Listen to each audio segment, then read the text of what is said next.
इंदिरा गांधी वृद्धपकाळ योजनेअंतर्गत केंद्र सरकारकडून मिळणारे मासिक 200 रुपये अनुदान गेल्या 19 महिन्यापासून न मिळालेल्या वृद्ध निराधार शेतमजुरांनी 11 डिसेंबर रोजी तहसील कार्यालयासमोर धरणे आंदोलन केले। या आंदोलनाची नांदगाव खंडेश्वरचे तहसीलदार पुरुषोत्तम भुसारी यांनी दखल घेत रखडलेल्या 19 महिन्याच्या अनुदानापैकी 6 महिन्याचे अनुदान लाभार्थ्यांच्या खात्यात जमा केले व उर्वरित 13 महिन्याचे अनुदान निधी प्राप्त होताच त्वरित जमा करण्याचे लेखी आश्वासन दिल्यामुळे आंदोलनकर्त्यांनी आंदोलन मागे घेतले।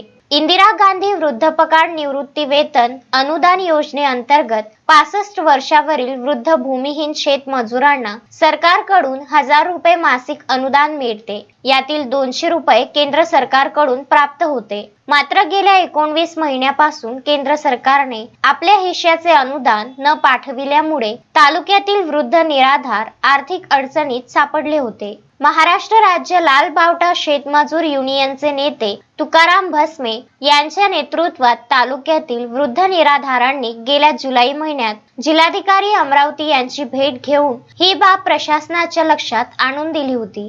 मात्र अनुदान न मिळाल्यामुळे अखेर तालुक्यातील वृद्ध निराधार लाभार्थ्यांनी नांदगाव तहसील पुढे 1 दिवसाचे धरणे आंदोलन केले। तहसील प्रशासनाच्या सहकार्यामुळे या आंदोलनाची यशस्वी सांगता झाली। यामुळे शेतमजूर युनियनचे तालुका सचिव लक्ष्मण भगेवार, तालुका अध्यक्ष अविनाश कनसे, बाबाराव इंगळे, मनोहर कोराट, सुरेश बुदले, भागवत भालेकर, सदाशिव मेहेंगे, भागुबाई घाटे, रुखमाबाई मांजरे, इंदू बिल्लेवार, पंचफुला शिंदे, अर्जुन तरेकार, कमला खडसे, वच्छला साखरकर, रामकृष्ण वैद्य, भगवान भोयर, एकनाथ लांबट, विष्णुजी ठाकरे, इंदू राऊत, रमा शेंडे इत्यादींसह मोठ्या संख्येने लाभार्थी हजर होते।